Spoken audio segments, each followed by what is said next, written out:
Well, final hype for WrestleMania comes to a close tonight with another John Cena and Cody Rhodes exchange that led to unexpected for me, unexpected for Cody, apparently. A round of boos for Cody Rhodes after John Cena got done talking. I'm eager to analyze that and try to figure out what the heck that was all about. He seemed to win the crowd back at the end of the conversation, but it could portend something to come Sunday night. Whereas where you know, it could be a throwback to what we saw with The Rock and way back in the day, where the crowd unexpectedly sided against him and for Hulk Hogan. And I don't know. It's always been a concern that something like this could happen to Cody because of what happened in AEW. I didn't think he did anything to cause that. I didn't think Cena was looking for it. So that's something to analyze. I'm Wade Keller, host of the Wade Keller Pro Wrestling Post Show, here live after SmackDown on Friday, April 18th, 2025. Normally, I've got a co-host right next to me. I'm still waiting for Jason Goodspeed to show up, having probably some technical issues. So we're going to go right to one of our callers to get the conversation rolling, and that is Jason D from Australia. Jason, glad you're on hold because I want to get your take, as we wait for the other Jason to show up, on what we saw in that final segment with John Cena and Cody Rhodes. And if you think it was a reaction to something Cena said tonight, the overall build, something Cody did in between the last Cena confrontation, or what? Welcome, Jason. Yeah, thank you very much, Wade. I was thoroughly fascinated by that last segment. I knew you would be. It was tremendous. And first of all, I want to say, I think the crowd booing Cody, because it is the quote-unquote WrestleMania crowd, look, I think there's an element of people are just finally happy that John Cena has turned heel, and it's something cool to them. I don't think it's personally against Cody. I just think sometimes these fans want to go against what they think should happen, and for them to boo Cody, it's almost like they want to test out to see how he's going to react. And the way that he came back in his promo against Cena was very, very strong. He did win them back with what he said. What Cena was saying, you can tell that Cena's enjoying this. You can tell everything that Cena's saying, he believes. He's got conviction in the way he says it, the look in his eye. And even when he talked about the fans, he had to throw in the comment, you want to fight for them? They don't know what they want. You can tell he's telling some really deep-seated things that he believes. But despite the fact Cody getting booed initially, he did a tremendous job winning them back with a fired-up promo, and he went straight to John Cena. And he showed that when push comes to shove, Cody can hold his own, and he's very good at fighting for himself. And I think that's what the fans want. Ultimately, they don't want this real soft Cody. They want him to show that he can stand up for himself and fire back, and he did do that. So he won them back. But as far as the match is concerned, yes, I can see John Cena getting cheered and Cody getting booed from a majority of the audience, simply because I believe they want to see how both performers are going to react. It's more of a test for them in their own way. That's the way that I read it. But let's throw out a comment from Dan here in the chat. I watched Pat McAfee this morning. Michael Cole did a live poll from the live crowd, and Cena was more over than Cody. So throw that out there, too, as a little early indicator. What I think you're on to something, Jason, in the sense that fans are a big part of the show right now, and they've been empowered by this era, especially very recently. We just got off a Europe tour where the crowd was very vocal. They were part of the story, and WWE continues to kind of cater to the fans in a way that I think invites fans to not follow the story, but want to become part of the story. And I'm not even saying that with judgment. I mean, I'll just say I don't think it's a good thing, but it's not necessarily, a death, death to a company drawing revenue and being successful. But it is concerning because it's hard to get it back. It's hard to get the fans back to being observers instead of participants. And there are little signs of it, like Seth Rollins, for instance, is a babyface, and the fans were left to choose if they liked him, Roman, or Punk. and they've been singing his song, but, largely rejecting him, interrupting his promos with a chance for Punk and OTC. You have left fans to choose and win in the battle for the role that Tiffany Stratton would play and the role that Charlotte would play. You've confused them with this ambiguous Bianca Belair, Rhea Ripley situation where they chose Io Sky and have chosen to boo Bianca Belair and still cheer Rhea Ripley, but it's been a mess. And when you're not steering the fans, they'll steer you. So I think that's a contributor. But I think what's more pertinent with laying that out is what you said, Jason. There's a generation of traveling fans going to Las Vegas who wanted John Cena to boo. They wanted him to turn heel so they could boo him and have permission to do it. And now that he's given them that, after they decided to cheer him, and that's the part that's being left out of this story in canon, is the fans were cheering Cena when he decided to reject them. And so I think that has caused a hiccup in the story resonating with the fan base. They're listening to Cena say, "You abandoned me. I don't like you.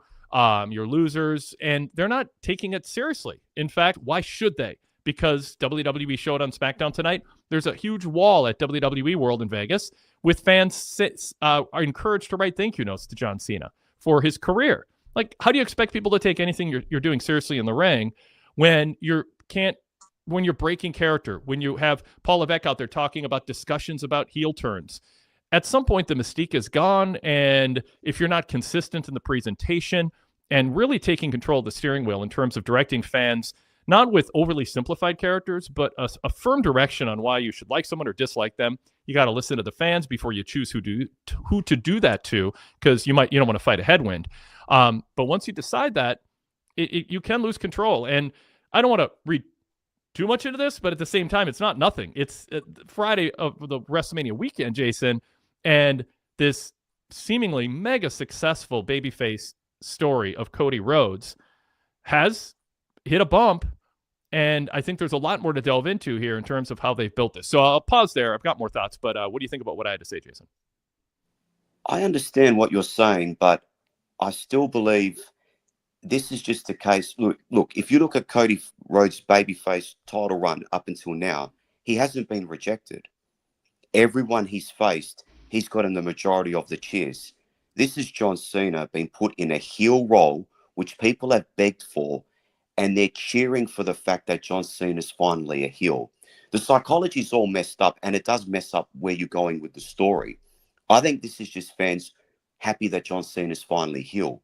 And when you listen to everything that Cena's saying in his promo, he believes what he said about the old-time wrestlers coming back for one more match as a shell of themselves, the fans not knowing what they want. He threw that comment in there. They don't know what they want. They wanted me to turn heel all these years, but I stuck to who I was by not listening to them. When he said you can either listen to them or be a winner, if he had listened to the fans a long time ago, he would have turned heel. But then in his mind, if he would have turned heel, maybe WWE wouldn't have gotten all these massive TV deals that they've got right now, because they stuck with John Cena as the babyface of the company. In his mind, if he turned heel, he would have been listening to the fans, but he chose not to do that. So there's a real element of truth and belief in what he's saying. And he's saying that to Cody. Again, what I like about the story is going back to that line, which I always thought was a key line, when Cody mentioned that Cena said to him that as this year goes on, that title belt is going to feel heavier and heavier. Mm-hmm. And the story is that John Cena always thought that Cody would fall on his face. And he mentioned that line again, but Cody hasn't fallen on his face. So now it's up to Cena to make sure it happens. It's almost like Cena wants to self-fulfill his own prophecy by proving Cody can't stand up to it. And that's what I like about the story. Again, the fans choosing to cheer Cena and boo Cody, I think it's because John Cena's a freshly turned heel and they've always wanted that. Plus, there's an element of the fans, Wade, that like to test the performers. They know that they've been given agency to sort of control where things are going, and they're taking advantage of it. And it gets to the point that you're saying, when you give fans permission to do that, it can screw things up. And as bookers or the writers or Triple H, you can't complain about that because you've given fans permission to do that.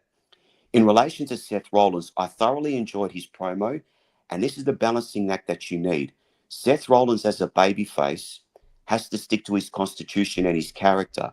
It wouldn't make sense as him as a babyface to be sympathetic or nice to Roman Reigns and CM Punk, because just because he's a babyface doesn't mean he has to get along with other babyfaces.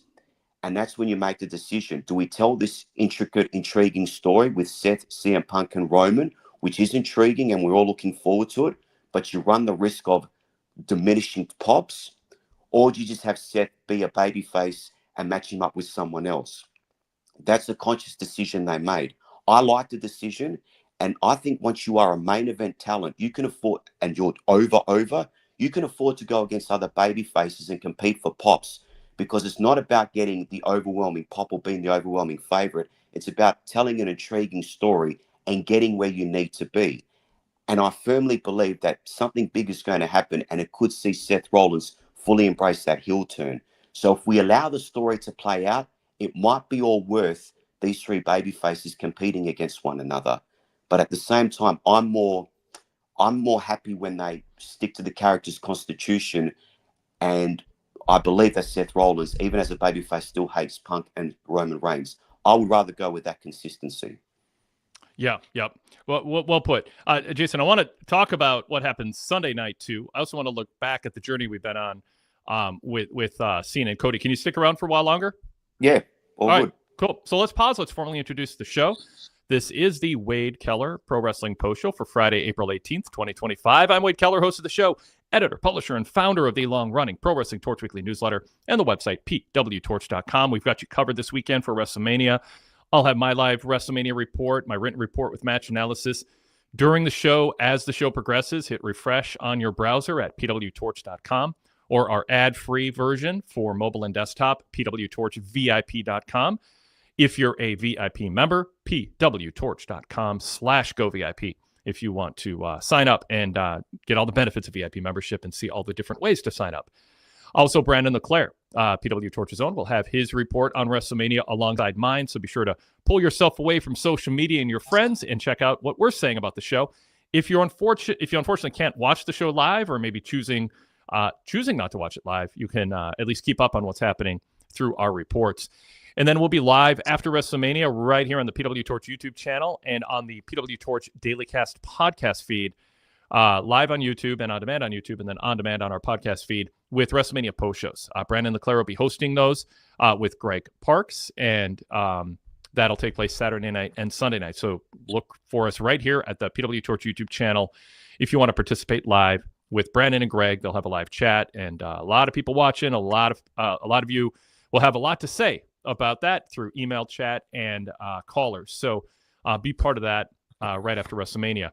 While that's going on, I'll be recording the VIP exclusive roundtable. I'll be hosting with Todd Martin and Rich Van, Pro Wrestling Torch VIP analyst and columnist.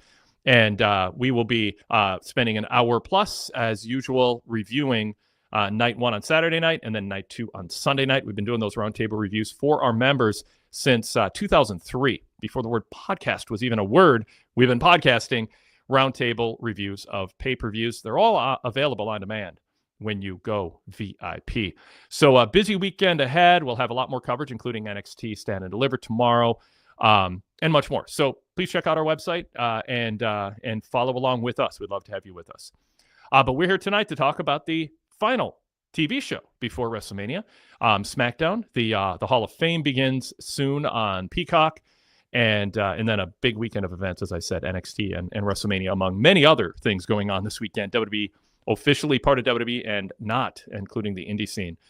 So it's just one of those. It's the high point of the year in terms of the density of wrestling content.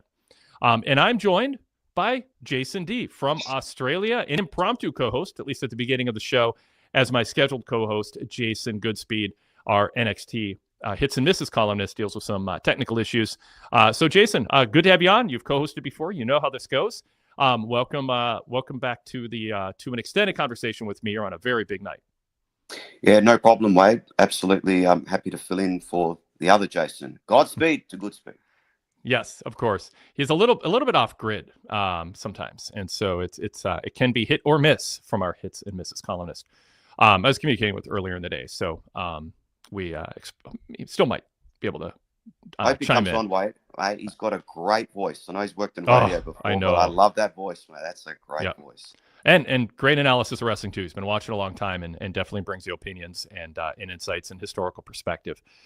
All right, so I want to in a moment look back at the journey we've been on with Cena and Cody. We've seen the final chapter of the build. There was always, after every previous promo from Cena or Cody or face to face with those two, there's always a thought of what'll happen next, and I want to talk about that. But I want to jump ahead first to what you expect Sunday night.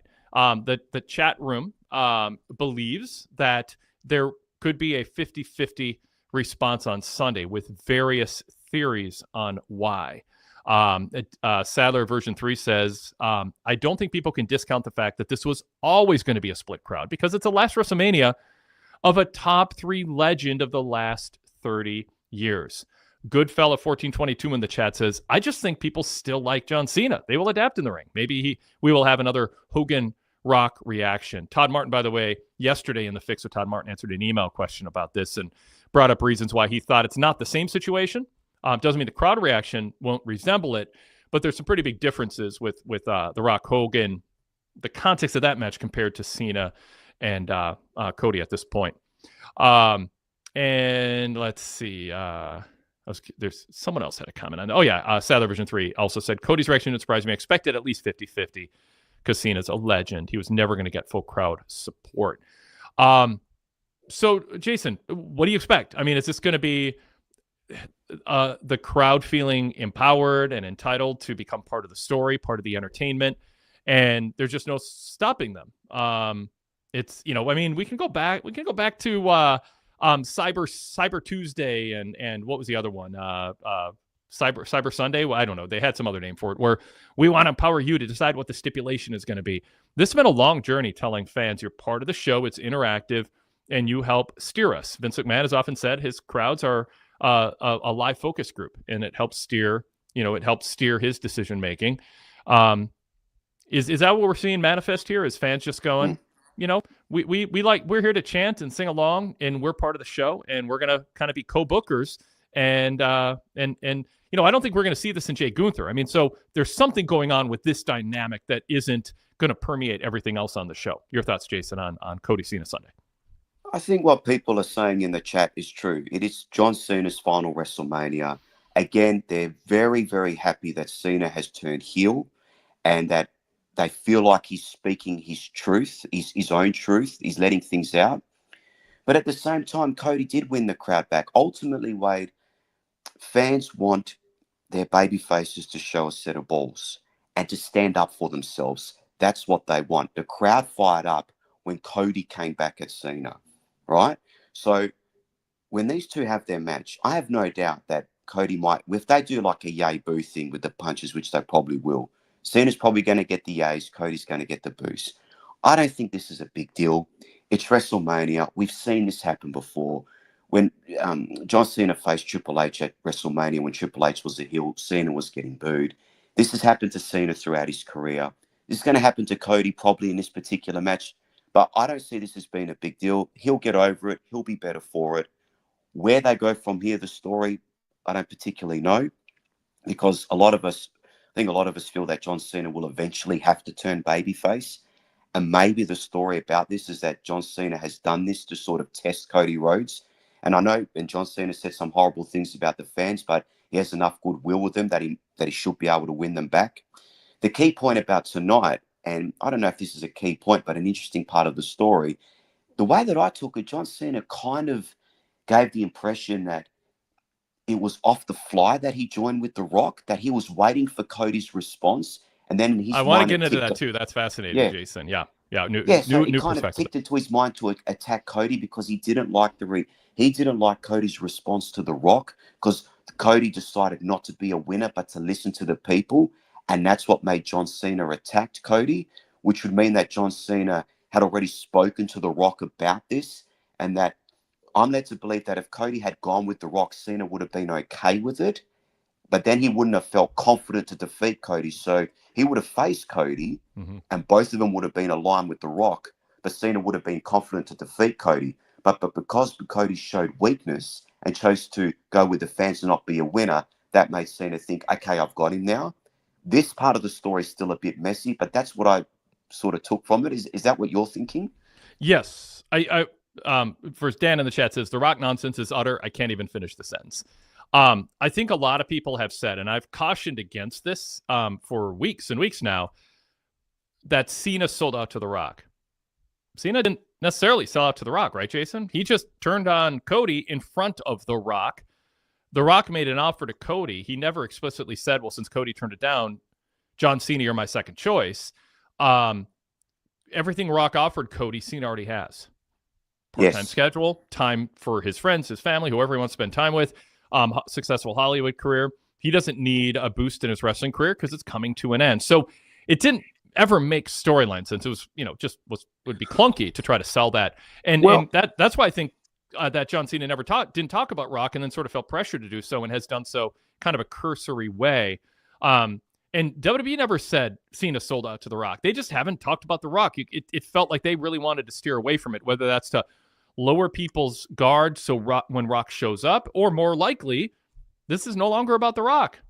Cody rejected The Rock, and now it's something else for now. And I don't blame Cena for going, I want my heel turn to be about me, not me working for The Rock. Yeah, I mean, here's the thing. The other thing they haven't really addressed is that last year's WrestleMania, John Cena came out to defend Cody Rhodes and fight against The Rock. And then The Rock gave him a rock bottom. So on TV, they haven't talked about the reconciliation that Cena had with The Rock, because Cena was against The Rock last year, coming out to fight for Cody. That's sort of been forgotten. But the way that I look at it, Rock initially wanted himself and Roman Reigns to fight each other at WrestleMania, even though they were two, cousins, brothers, so to speak. And I guess this hasn't been explained, but I guess what The Rock wanted was Cody Rhodes and Cena as his two champions fighting against one another. So if I'm to try and work this story in my head, I think if Cody would have joined up with The Rock, I don't think The Rock would have attacked him anyway. It would have been great. Cody's on my side. I've now got Cena on my side. And I've got the main event of two people who are working under me. And that's the main event what I want, because that's the main event I wanted with Roman and myself. Like, he wants to control the both of them and have his own type of main event. So Cena was always on board with this, but Cody chose not to. So again, I'm trying to make sense of this in my own way. But the Rock's part of this has been unnecessary. The canon I created in my head, and I've talked about this quite a bit, a few times in audio, is I think the only thing that makes sense if we are to believe that The Rock made Cody an offer. And now I'm kind of recalibrating a bit based on what Cena said tonight, if this still holds true. So we'll test this out here. That Rock made the offer to Cody, and he was in cahoots with Cena, not for Cena to sell out to him, but if Cody Rhodes had, I'm saying their full names because I don't want to interchange Cody and Cena, which I do sometimes because they're two four-letter words that start with C, and I don't want to confuse things even more than this situation already is. Better you confuse those two C words than another C word that's got four letters. But anyway, go on. All right. Yeah, there's a few. All right. So if Cody Rhodes, I'm tripping myself up with my own thing here. If Cody Rhodes had said yes to The Rock, my belief is, if this were real life, we are to believe that Cena and Rock had already talked about this, and they were going to humiliate Cody by beating him up. Like, Cena was going to turn on Cody no matter what, and Rock was going to nod along to it. They thought Cody would say yes, and they were going to expose him for being a fraud, being a hypocrite, being for sale. And Cody proved he wasn't. And so therefore, this kind of the second part, the alternate plan was executed, which was Rock looking at John Cena and going, we didn't prove he was a fraud, but we're going to take him out anyway. And that's why we got the throat slice gesture, and Cena looking like that menacing look, like he was ready to take Cody out either way.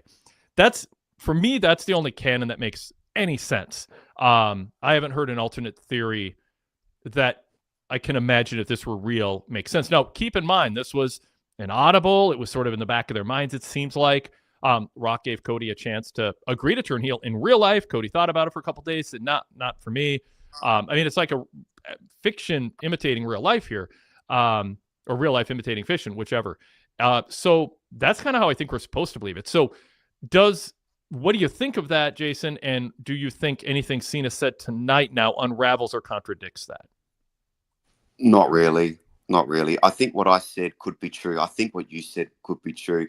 I like Dan's comments in the chat. He said, look, don't overthink it. It's not worth it. He's probably right. You know what I mean? Like, this whole thing with The Rock is kind of been unnecessary. He didn't need it, right? Cena could have easily have done this without The Rock. But the question is, what role will The Rock play in this match? Is he going to play a role in this match? Surely he has to. He doesn't have to.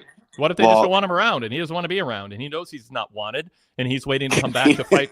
He's waiting to come back to fight Roman Reigns this summer and he's just leaving this whole thing behind. I mean, this is so politically a mess behind the scenes that, I mean, I just, Rock has the power to disrupt things, but if he also kind of, I think, read the room and realized, oh, okay, you know, this isn't, nobody wants me here. I mean, I think there was a little bit of that too. And he went away because he's been silent. Now, he's been radio silent. So he could be radio silent because he wants to lay low until he shows up and becomes a big part of this storyline. Derek Hubbard said, I think this in the chat right now, I think the strategy is to get the surprise pop when Rock arrives on Sunday. Rock will be the final chapter in the drama leading to the conclusion. They have lowered the expectation to get a maximum reaction. Sadler version 3 says, I don't think Rock is relevant at all in this story anymore. He was just there as a buffer for the Cena heel turn. If Cena did the turn at Elimination Chamber without Rock there, he would have been cheered like he was tonight. Brock Bedingfield just says, we have a Rock problem. Your thoughts? Yeah, I agree. I don't know. I kind of just throw my hands in the air. This could have gone in another direction. It could have been done differently, but obviously this is like one of these things where I know you hate this saying, but it kind of is what it is. And you're right. He doesn't have to turn up, but you would think he has to. I mean, the initial part of the story was offering Cody the chance to be with him. Cody rejects it. It leads to Cena turning heel on him. The comment in chat's a good one. Perhaps if Cena turned on Cody without The Rock there, Cena would have gotten shit and they would have gotten the reaction. So perhaps The Rock was that kind of buffer to help this. Mm-hmm. You would think, though, that he would be there in some form or fashion. Yeah, no, I mean, from if you take away the politics, he should be there storyline wise. However, the idea that to maximize drama on Sunday, we're going to not mention The Rock. Okay, that might be a strategy to make people think Rock's not part of this. You get a bigger pop when he shows up because it's like, oh, people forget about him. The problem is nobody's forgotten about him. We've watched every single Cena and Cody promo, waiting for Rock to be brought up, waiting for that loose end to be tied, waiting for an explanation. Cena, are you in cahoots with Rock or not? Where did Rock go? How is he reacting to Cody turning him down? And they just aren't mentioning him. And so what happens is with this social media, internet savvy, meta crowd who gets catered to with insider terms and the booker, the head of creative talking about behind the scenes machinations, the curtain is pulled back enough that fans are like, well, maybe what's going on here is X, Y, or Z, and they're creating their own storylines, their own theories on what's happening with The Rock, and nobody's not thinking about him. What they're thinking is they're not talking about him either because politically he's been ostracized, or he realized he read the room and wasn't wanted and he left, or there's a blow up and he goes, I'm not going to help you. You got to survive on your own if you're not going to. Maybe Rock threw a tantrum when Cody turned him down and says, screw it, I don't want to help WrestleMania anymore. And everyone said, hey, yay, the plan worked. Dwayne's not around anymore. Now we can go back to our business. And they didn't want to bring him up. Or maybe they said, don't bring Rock up because we want, when he shows up at WrestleMania, for it to be a bigger surprise, which is kind of dumb because by not talking about him, all we did is talk about him. And we also thought the booking was kind of crappy because that obviously should have been something that was addressed in at least in the first promo, and depending on what the story was, a lot further, multiple times along the way. Lady B in the chat says, if he doesn't show up Sunday for the final event, it will feel like a complete letdown after all this buildup. I'm not on the camp of let's not think hard about it. We should hold this the biggest storyline in WWE of the year to scrutiny, and we should try to figure out what they want us to think. I am not a believer ever in throwing your hands up and going, it's just wrestling. Let's just enjoy it for what it is. I mean, this is a big deal. They should be I think people are right to be curious. And as Lady B says, it'll feel like a letdown if he's not part of it. And, I mean, and I know politically it was difficult, Jason, because, Rock actually isn't a wrestler who they can just write off and go, well, he's like got a board position. He's friends with people in the highest places. Everyone has to tiptoe around him. And I think we're seeing potentially evidence of that also, that they're tiptoeing around Rock as not to cause waves because he has enough power to cause problems. Jason, your thoughts on that? I don't know the political machinations backstage. You would know more about that than what I would, Wade. I will openly say, listen, I'm a massive Rock fan. It takes a lot for him in order for me to talk, even talk negatively about him. He's just built up so much goodwill with the entertainment he gave me over the years. So I'm a little bit more biased. Okay, so I'll leave it to other people, even people like you, to sort of speculate what you think's going on or what you might know. All I can say is that I would like him to be there to sort of round off this storyline because, as you said, I hate the term, it's just wrestling. Like, if it was just wrestling, Netflix wouldn't be paying all this money for it.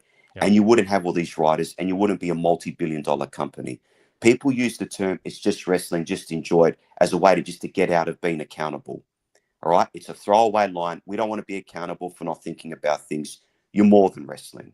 You're a multi-billion-dollar company that's been paid billions of dollars. This is not too hard to figure out. And as you said, it is your main storyline. You need to cross your T's and dot your I's on this. And you need to give respect to the fans who are passionate and care about your product. So with the main story, I hope they do that. Let's bring us a comment from Spencer in the chat in. Unpopular opinion, but I don't think this whole Rock Cena-Cody story has been a mess. I like the fact that he has not been mentioned a lot. The story has been centered around the two who are wrestling. And Spencer, I guess our point is, I'm not against it being not about Rock. I'd vote for that. But the angle that led to the biggest heel turn in a very long time that a whole generation of fans were eager to see, and some were fearing they might see, happened. Rock was right there as a big part of it, and then they decided not to talk about him and left it up to everyone to speculate why. And if the idea was, Rock will lay low, so it's a surprise, well, that's not working because everyone's wondering, why is Cena not talking about Rock? And if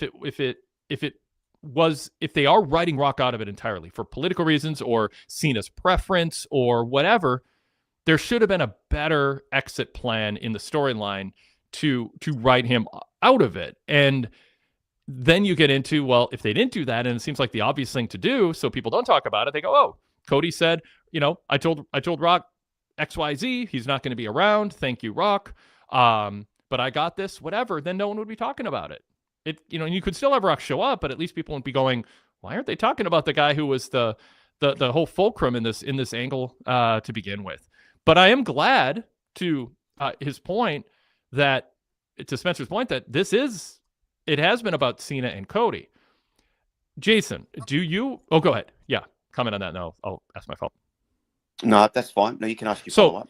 So what did Cena and Cody leave on the table in this build? Because we've been talking for a month plus about Cena has never said when he turned on the fans or when he felt they turned on him. It's inconvenient that the fans have been cheering him for, a couple years and not booing him. So it doesn't land as well when he says, that they're all losers who didn't support me. But Cody came at him, said, you can't wrestle. And then Cena pokes him in the eye and says, I don't need to wrestle. Meaning I'll use dirty tricks to win. They incorporated the threat to retire with the title, to run off with the title if Cena wins. And that's like the big thing that was introduced in this story that we didn't see coming because it wasn't laid out ahead of time. But was there more that they could have done, or you think they should have done? Maybe they're the reasons not to do it that we don't know in terms of building up the heat with Cody and Cena. Because I'll throw one out there, just in the spirit of kind of what I'm looking for from you, and it can be other things, of course, is Cody accusing Cena, and this is dangerous after we see what happened tonight, but Cody accusing John Cena of being jealous of the fact that the fans support him almost 100%, and half the crowd and almost all the male audience were against Cena for his 10-year run. Maybe Cena's sensitive to that. Maybe doesn't want it to be brought up. Maybe they're worried it would cause the fans to reject, turn on Cody, as happened at least temporarily, briefly tonight after a little hint of that in another promo that they had. So that's kind of what I mean when I say, were there things left on the table that you were surprised they didn't incorporate, or that they didn't, and you kind of see why? I mean, I'm surprised that they turned John Cena heel, to be honest with you. But okay, but if they're going to make that decision, then let's run with it. I think the key line that was missing from John Cena explaining the disconnect has been that John Cena turning against the fans at this particular time in his career when they've never been more unanimous for him. Mm-hmm. That's the disconnect. Now, if Cena would have said in a promo that this has been building for a while, but like a good soldier, I just kept going and going and going, that would have made more sense. Like, I needed him to say that the reason why I turned against the fans has been building for a while, and that he knew that anytime soon, even though the fans are all with him right now, that it would turn. And he wanted to get out in front of the fans before they turned on him. So that's because he framed it as an abusive relationship. Yeah. So if this is an abusive relationship, and abusive relationships obviously have their ups and downs, the reason he decided to turn against the fans now when they all seem to be for him is that he knew the abuse was going to be coming sooner or later in his last year. And he learnt his lesson from before. So I think I needed to hear more of that about John Cena as to why, because there has been a bit of a disconnect as why you're doing it now when they are unanimously for you. Because like an abusive relationship, the fans were all against him before, but he didn't choose to leave then. He didn't choose to leave the fans. He's chosen to leave it now when it's the relationship's at its best possible time. So I'd like him to be sort of frame it in that way. Mm-hmm. But besides that, in relation to Cody Rhodes, and no, I think it's fair game because when Cena had a go at Cody and he just ripped him apart, Cody is allowed to defend himself. And he's allowed to defend himself against not just saying, not in a whataboutism way, well, Cena, you're this and you're that. He's allowed to directly criticize. He's allowed to defend himself on the criticisms that Cena had. Ultimately, Wade, I picked it early that this story was about John Cena not happy with the fact that he's been proven wrong by Cody. Again, going back to that line that the title is going to get heavier and heavier as the year goes on. Mm-hmm. Cody has proven he hasn't fallen on his face. Business is thriving. And that is eaten away at John Cena because he was wrong. Because John Cena has always wanted someone to take his spot. But he actually didn't mean it. He doesn't want anyone to achieve the success he has. He wants him to fall on his face. So he's been proven to be a hypocrite and a liar. And I think that needed to be fleshed out more.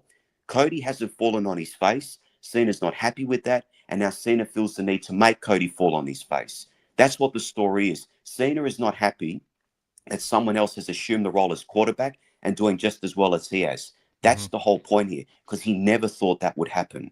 And Cody has every right to defend himself. And especially when Cena talks about him being overly polished, Cody could have said, my authenticity, I dress the way I am because I am the way I am. This whole thing about wanting to be somebody, I get that. But I would have felt more strong if Cody talked about, that's my authentic self. And being your authentic self comes in all different shapes, sizes, and styles. It's not all one fit, John Cena. Not everyone has to act and be like you. And you can't handle that. That's what he could have said. So there's a little bit more they could have flushed out, Wade. I think they got 75 to 80% there. But there was a couple of key lines. One, Cody defending himself more against the specific criticisms. And Cena just laying it out a little bit more as to why now is the time that he decided to turn against the fans. That's a few more. That's just those things I would have liked to hear a little bit more from. One of the theories that I had about why they didn't bring up some of the things you just said, Jason, like, hey, you thought business would go down without you. It's gone up. Cody could brag about that. WWE touts how big business is. Rock talks about how big it is on the Netflix special. They tout the attendance and all the sellouts. And so I thought, well, maybe Cena's sensitive to that, or they're worried Cena's sensitive to that. I did ask about that, and someone just said, no, Cena hasn't put any restrictions on what Cody can say, that there's no knowledge of people either Cena overtly doing it or showing that he might be sensitive to that, and then backing down. So I'm not sure why they didn't do that, but it is a part of the story. Can be, everybody, Cody could come back at Cena and say, the crowd not only nearly uniformly cheers me, which again is dangerous to say out loud, but he did last week say, I like to call myself the captain. So, I mean, it's not like Cody's like super careful. about saying things that could backfire. And that might have been part of what happened this week. I like to call myself the captain around here. Like, you're just asking for booze when that slips out. Yes. And so with Cody, could have said, hey, Cena, you had good business. You left. We're doing good business. There's been you don't want to then give credit to a great bloodline storyline. You don't want to get that meta. And Cody might be sensitive to taking credit even in storyline for this boom period when, it was a bloodline and Sami Zayn and Cody working together. I think a few other people would step up and say, what about me? I helped. It took a team to do it. Cody's a lead babyface and the champion, and the last few years have been about his journey, even with the long setback for the injury. So I think storyline-wise, Cody could say, I'm the centerpiece. He can't say lead babyface. He could, but he shouldn't. But I'm standing in the middle of this ring with this belt that carries a lot of weight, as you pointed out, and CM Punk pointed out. And I'm carrying it with pride, and I haven't missed a step. And the crowd is supporting me against some nefarious forces trying to take this belt from me. No one until you threatened to take it away and never return it. But that's why you did what you did at Elimination Chamber, because I'm successful and WWE is successful without you.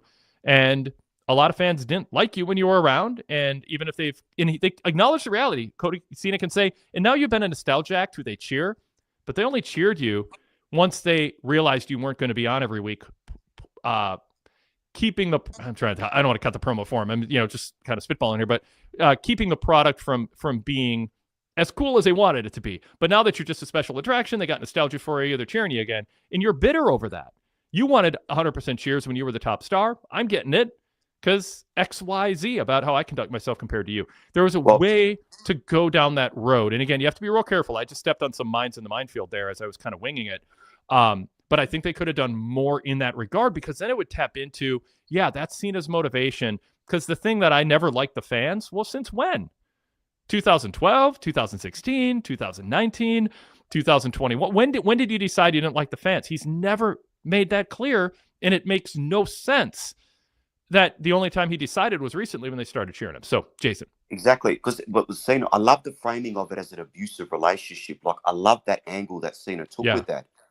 So for him to turn on the fans now, what he could have said is he wanted to get ahead of the abuse, because it's when everything is sunshine and roses, that's the most dangerous time, because he could have said, I just know you are eventually going to turn on me. You did it before and you're going to do it again. So he could have said something like that. This is why.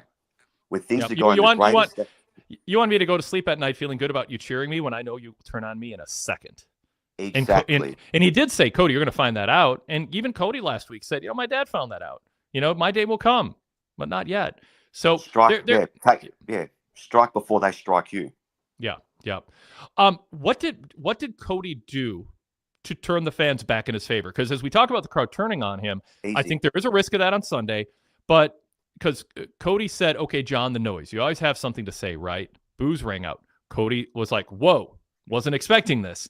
Then they got louder. And then Cena improvised and said, this is who you fight for. This is what matters to you. It's a great line from Cena, because it's kind of proven the point that Cena's been trying to tell him. There were more boos as Cody began to speak again. It wasn't Dominic boos. He wasn't getting drowned out, but it was there. There wasn't a rebound of cheers from the Cody fans or anything. And then Cody said that Cena claims he doesn't bury talent, but I know a graveyard of talent that would disagree with that. And then he said, I know the names of the people here, the guy who handed me the mic, the people backstage who don't, because WWE's in a different place. And then he said, you're overrated. And he said he hasn't shown up since Elimination Chamber, which is wrong. He's shown up 3 times. And then he said, guess what? You're overrated, you're overbearing, and more importantly, you're out of touch and out of time. And then he got personal. He said, your face is melting wax. You've got a stack of dimes for a neck. You're white as Sting at Starrcade 97. And then he mocked him showing up at the Oscars, butt naked, and said, for the people you run and that you showed up on the stage naked for the people you run errands for now. And then that's when he essentially closed his retort with, it's 2025 and you still can't wrestle. That's when fans started cheering and singing the European style Cody Rhodes, and Cena called the fans idiots. And that's when he thumbed him in the eye and tried to give him an attitude adjustment, but Cody gave him a crossroads. So I laid that all out, Jason, to refresh my memory. I don't want to miss any key points. Refresh yours. What caused the booing to stop and the crowd to either turn back to Cody or at least quiet the boos? First of all, before I get to that, going back to how Cody can respond to Cena was you always go back to storylines. So when Cena admitted he hadn't won a match in a long time until Elimination Chamber and he needed Seth's help.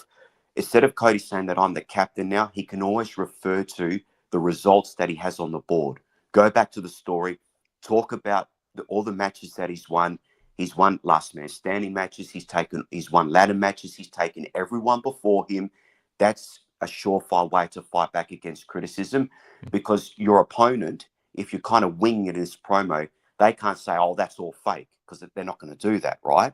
So that's a good way for Cody to show that he's the captain, just by talking about all the wins he's had as champion and all the challenges he's taken on.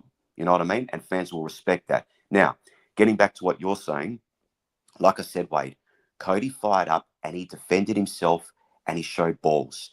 He fired back against Cena. Fans ultimately want their baby faces to stand up for themselves and to fight back in a strong way. Cody has the gift of the gab. He's very good on promos, obviously, and he fired back. He defended himself and he went against Cena, and he kind of left Cena speechless. Cena was left standing there and was like, idiots. That's what got the fans on his side. Fans don't want to see a babyface get run over by a dominant heel, especially John Cena.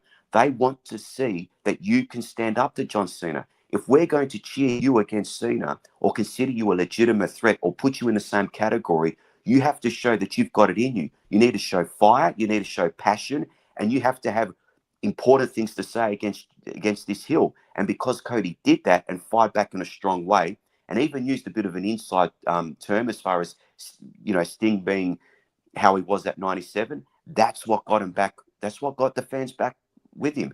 He needs to defend himself more often and not be afraid to do it. And he did do that. And that's why they stopped booing him.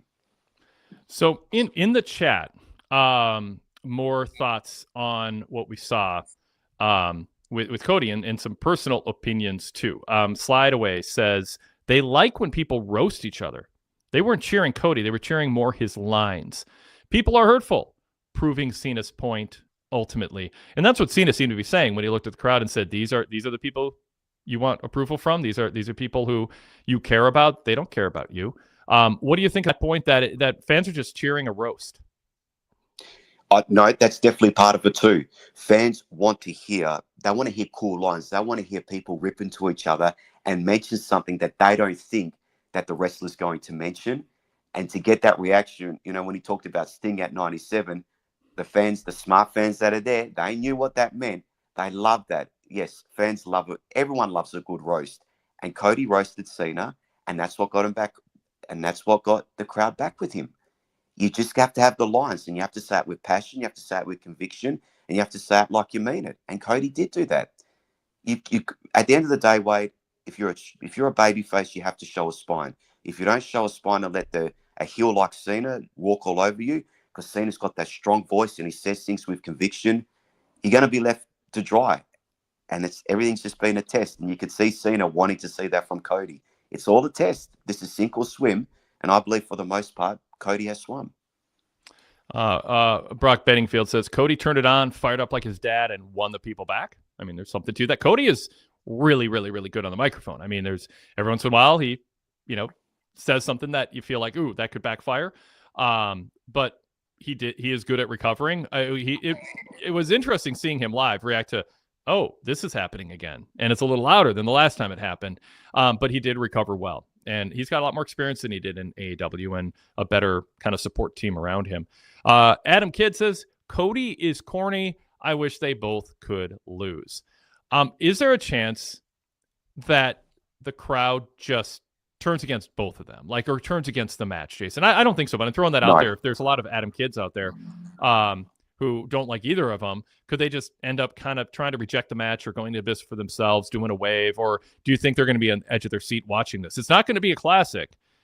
Cody's really good, but I don't know that he's the type who's going to be able to carry Cena's current athleticism and ring shape to anything other than, kind of a spectacle brawl that's more story-based. And maybe the crowd won't like that. I don't know.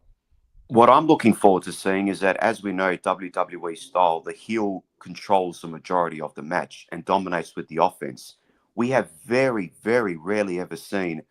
So I can't remember the last time I've seen Cena. Well, when was Cena was in a heel role? Well, back in 2003. Cena, for the most part, in all his matches, is the one who takes the majority of the offense. He's the one that's selling. In this particular match, I'm intrigued to see a heel John Cena dominate a majority of the middle portion of the match and what reaction he's getting. What moves is he going to use? Is he going to incorporate, those a chin lock or whatever? What's he going to do with that? How is he going to dominate Cody? The vicious side that he's going to see. We saw that with Hogan and The Rock at WrestleMania 18. Is there a chance that the more violent type of offense he applies on Cody, is that going to get cheered? That's going to be an interesting thing. I'm intrigued to see Cena in this wrestling heel role in the ring. Yep. All right, let's there's more chat comments we can get to and some emails. And by the way, other things happen on the show, which we will talk about. But let's bring Dan onto the show as a caller to get his perspective on things. Dan, welcome. What is on your mind about SmackDown tonight? I didn't really think it was a good episode, but like they had to have something for the crowd in Vegas to do. But I figured they should just replace SmackDown with the Hall of Fame because like some of the storylines didn't progress really. I don't know. Yeah, it's tough to progress storylines the night before Mania weekend starts, or it's sort of the start of it. I mean, this show often has been reinforced what's already happened. And frankly, I'm fine with that, Dan, having the last show. You want to have, ideally, and you have an Andre the Giant Battle Royal. That was a match unto itself. You had a tag team title match. We can get into the finishes of some of these matches. There were first run matches that were not just rehashing WrestleMania storylines. I think one of the issues is it was a 3-hour show, and I think that was a lot of time to fill when you are, as Dan is pointing out, Jason, kind of winding things down. I don't hold it against them that they didn't do some major angle. I mean, my God, they gave us a 15-minute John Cena, Cody Rhodes segment at the end. We got a Seth Rollins promo at the beginning. We had all three women and then some who were in the women's title match interacting again, which I'm very curious to get your thoughts, Jason, on what we saw play out there. So, I mean, 3 hours is tough. I think a 2-hour show would have been better, but we didn't have a ton of video packages recapping things. I mean, we did on a couple things, but nothing too major. I was expecting more filler and more video packages. I actually was, even though I thought 3 hours was a long time, and you kind of know what you're getting going into a PLE, Dan. Jason, I thought this was a pretty good Friday before WrestleMania edition of SmackDown in terms of original content. Yeah, I enjoyed the show, but I don't know if you've heard anything, Wade, but Rey Mysterio, it seemed like he got injured in that six-man match. I watched it back a few times. It looked innocuous. One of the Creeds yanked him. I think it was Brutus yanked him off the ring apron, and he landed, and it's like one of his legs kind of hit first, and it's like he maybe tweaked a groin muscle. It didn't seem like it affected his knee. But yeah, he didn't get back in the match and was limping. It seems like something he'll be able to, I don't know. I mean, what am I doing diagnosing? But it seems like plus years old. Oh, he's over 50. But that does not mean that he's going to miss the match. My point is, why run the risk of having wrestlers who are going to perform on the biggest show? Why have them wrestle on a SmackDown? Just have all the people that are not wrestling on WrestleMania wrestle on SmackDown. Why risk putting LA Knight in there, or even Jacob Fatu, or Rey Mysterio? Like, I don't understand. I mean, I get that they have matches to fill, but I was like, geez, you wouldn't want to be doing this. Not before the biggest event. Yeah, when you're 50, and you're in a singles match. But here's the thing. Ray was not taking risky moves. I mean, he just got yanked off the ring apron. That was as innocuous as it gets. That could have happened to Ray. Like, there's more danger getting in and out of the shower at the hotel than that spot. Maybe I'm slightly overstating things, but there wasn't water in unfamiliar circumstances. Ray's been yanked off the ring apron a million times. I don't think this was a high-risk situation, a six-man tag. And I think him not being on camera and walking around backstage, there's a chance he could have, tripped over something. So this is just a fluke. I don't think there's a big lesson to be had here. Yeah. I know what you're saying, Wade. I guess I'm just probably overly superstitious that before the biggest show, you don't want to have a match. Like, you've got them through the week. Just get to WrestleMania. You know what I Yeah, mean? Like, that's what don't I was even thinking run the too. risk of this. Like, you could have done a tag with Dragon Lee and Ray Phoenix against the Creed brothers. That could have easily have happened with Ray at ringside and Chad Gable at ringside. And Like, Ray you could didn't have have to do this. Ray could have, unless you're just going to put him in bubble wrap, Ray could have slipped and fall. He could have, at ringside, yelled at the referee and turned around and twisted his knee. Or, I mean, that was such a fluky thing that happened. I know don't what you're saying. Yeah, I know. yeah. I mean, if this was CM Punk out there leaping into the crowd and getting hurt, I mean, it's like, yeah, don't do dumb stuff. But this isn't a super top match either. Yeah. Wait, I got to admit, you mentioned CM Punk. When I've been watching Raw with Punk, I was like, please don't injure yourself, mate. You're finally on a main event. Don't stuff anything up. Take a move correctly. Don't trip over. Like, I was so worried for him. Like, please don't get injured. Yes. So I had mentioned that I didn't think there were a lot of video packages on this show. Standard Deviation said, I watched this show in like 60 minutes. Half the show looked like filler to me. Really, I just watched it in 60 minutes. Constantly skip past long video packages. If you did, you missed a lot, because I don't know if you're counting like the sit-down interview with Charlotte, the sit-down interview with Tiffany. I mean, they're showing happenings at WrestleMania weekend at WWE World. I don't consider that a video package. I don't think they did anything out of the ordinary. There's a video package on the battle over Heyman, with Seth and all that. And I'm trying to think if there was. I mean, I was expecting just one long thing after another. I don't know how you could get through the show any shorter than a typical SmackDown, and I think you would be missing out on a decent amount of like the first run sit down interviews, which I thought were newsworthy too. I don't know. Standard Deviation, I think you're exaggerating, or else you sped past a lot of original content. This did not seem video package heavy. Jason, what was your vibe watching it? Oh, look, I enjoyed the show, but like sometimes on a Saturday morning with my situation, like I'll go out, like I'll be honest, I'll go out, I'll have breakfast, right? And then I'm watching it on my phone, and then I'll sort of fast forward through certain things like the matches and that. So sometimes I don't get an overall feel for the whole thing. Fair like enough, I can't sit there and watch the whole thing, but I see what Standard Deviation is saying, but I enjoyed the show. I thought they did a good enough job. What I want to talk about, though, is what you mentioned, Tiffany and Charlotte, right? Well, Jason, sorry. I got Dan on the phone, so remember that, but I want to make sure we get to what Dan was talking about. But I will definitely hit those sit-downs. Yeah. Dan, back to you. Yeah, well, let's talk about Charlotte and Tiffany. Like, perfect. Charlotte was just like getting so emotional, but it just ended. It was like, okay, explain, and she, they cut the black, whatever, and they move it on. So, in fairness to, I don't know if this is a good defense, but in fairness, they framed that as a snippet of what you can watch on the pre-show tomorrow. Or one of the pre-shows. So I don't think we're meant to see this whole thing. I think the Tiffany thing felt more like the whole thing. But with Charlotte, they introduced it as, I believe they use the word snippet of Barrett's sit-down interview with Charlotte. So if you want more, I think the pre-show will give you more. That's my understanding. What she said was interesting. It felt, I mean, people have been saying there's just something kind of off about Charlotte for years, like just sort of an emotional fragility, the spotlight getting to her, the pressure getting to her. I don't know. I've heard from a number of people. Yeah, we can't about diagnose that. Yeah. I mean, people who have been around her and, definitely have opinions on her, and she's been through a lot personally.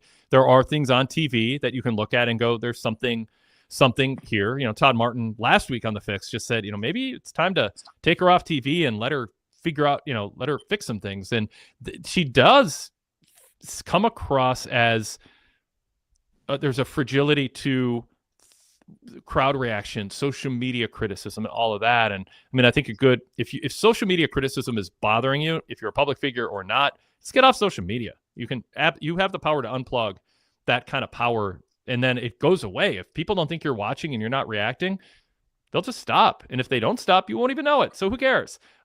She's made it. She's successful. She doesn't need to be worried about other people's thoughts. But she said people are invested now. Sometimes that's what the business is about. You got a tough skin, and that's how you make it. It felt like she was kind of processing what happened with Wade Barrett a little bit out of character while still trying to stay in character. She said, I have a chip on my shoulder. Tiffany does too. And I don't know. I mean, we'll She didn't see more like with what the full happened segment. either. Excuse me, Dan. What? Oh, she didn't like what happened either, but Yeah, it is what it is. I mean, Yeah. I think cooler heads have prevailed, to as they say. Jason, what did you think of what we saw from Charlotte and what Charlotte had to say? I find Charlotte to be a sympathetic figure, but she's right. The fans are more invested in this match. And to me, she came across as, like you said, Wade, she's sort of processing what has happened. And by saying, well, the And the fans are reaction to it. invested. Yeah. And Yeah. by saying, well, the fans are invested in that match, it's her way of sort of justifying what's happened. It's as if to say, well, everything came out good in the end because we've now got a lot of investment in this match where, let's be honest, before fans weren't really invested in this match. It had a bit of a weak build, but with everything going on, it's one of the more intriguing matches. As far as, but where I don't have sympathy for Charlotte is that she's the one that kind of, from what we heard, kind of did instigate this. This was a test for Tiffany. Now, if she was told beforehand by a producer to throw a few things out there and see how Tiffany reacts, then that's a different story. But if she sort of did this to test Tiffany out and the fans picked up on this and are more sympathetic to Tiffany and Tiffany fired back, she can't really say anything about this because she threw it out there and it got thrown back at her. So she kind of brought it on herself. You know what I mean? Yeah, totally. Dan. But then, go ahead, Jason. Yeah, sorry. Dan. Yep. No, Jason, I was just going to say, and Dan, when Tiffany mentioned about being 0-3 in marriages, that is a tough thing to take. I mean, that's, we don't know the situation behind it. That is a tough thing. And for someone like Charlotte, to hear that, I don't care who you are, that would cut deep. That's a tough one right there. So I get that for her. I thought Charlotte came across a little more sympathetic than Tiffany when you watch both segments. But I don't think it was, clear cut either. I mean, I think Tiffany had some points to make, and there's, Charlotte's reputation precedes her. WWE's clearly trying to capitalize on this and not ignore it, kind of embrace it and address it. Dan, what else? I think that's also up to the producers on telling her what to do. It's like, you got to come off this way. You got to show off your emotions this way. And, she's going with what her employer is saying to do. So it could be, we don't know. Correct. Oh yeah. Yeah. I mean, it's a combination. I mean, they're not putting them out there without some directions and bullet points, and it's not live. So anything that aired, Paul Levesque and the team wanted on air. I mean, simply put, it wouldn't make air. It wasn't live, unlike the other segments. So anything you saw, it might have been them mostly shooting from the hip, speaking from the heart, extemporaneously, but anything that made the cut, Levesque's okay with. Yeah. The other thing I wanted to talk about is probably a non-issue, is probably like the El Americano versus Rey Mysterio. That's up in the air right now, I guess. Yeah. Yep. Yeah. I mean, every match is up in the air. Something can happen between now and the match. I don't think what we saw with Rey came across, and maybe there's a report out there otherwise. I haven't gotten text from anybody saying Rey's for sure out. I mean, but up in the air is fine. Yeah. It's not like we saw him break a leg. I mean, he may or may not ice it or walk it off and be fine. I mean, we see in the NBA players go down all the or anything. So yeah. And I mean, players go down in the NBA all the time, and you think they're going to be carted out, and they 3 minutes later they're back dunking the ball. So I mean, they're not 50, but some like LeBron James are 40, 41. So yeah. I mean, I'll wait and see. I don't want to. I'm basically saying let's not jump the gun on saying the match is off. If it is, then Bray can be at ringside for Dragon Lee or something. I mean, it's not that big of a deal.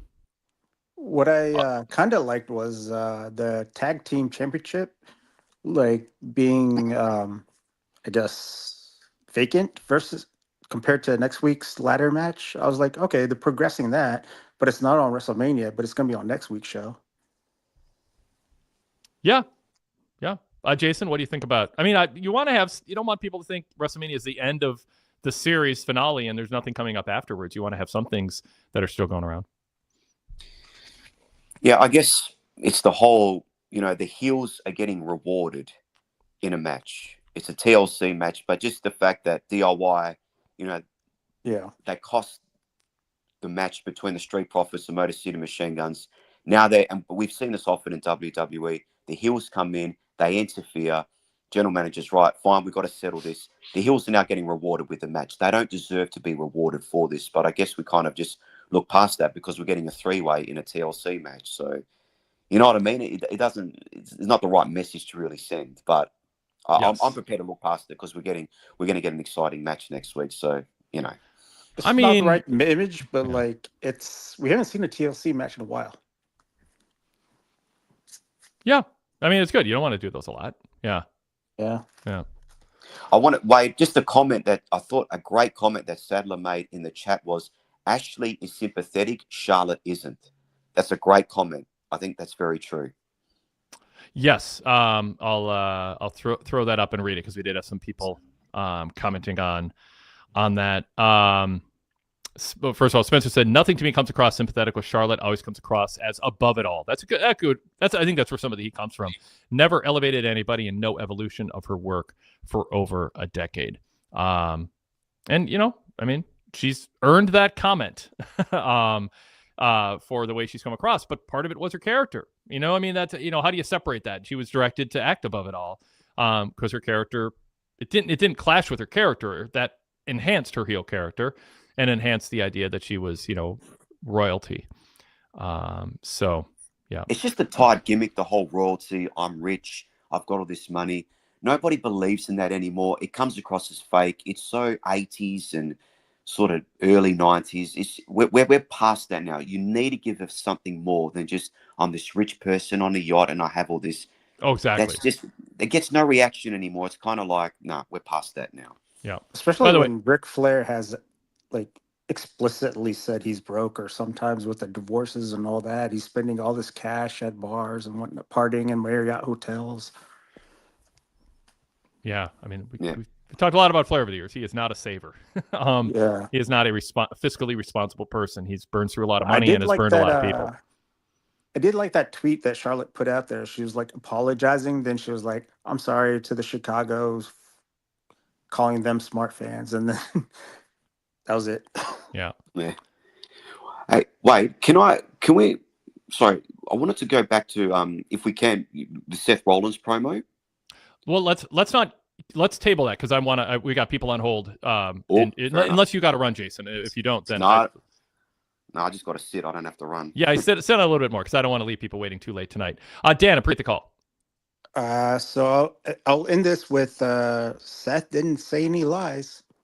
I know that's yes. Well, we'll get into that. Good comment.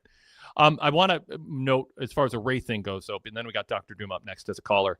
CJ LaChapelle. Oh no, that's not it. Derek Mitchell said there's a report that Rey Mysterio got injured tonight. The X sign was then thrown up, and he was assisted to the back during the commercial. Goodfellow 1422 says video of his arms around two guys helping him limp out on Twitter. I'm aware of that. Like I want to be clear. I'm not downplaying the Ray injury. I just am trying to not prematurely diagnose that he won't be able to wrestle.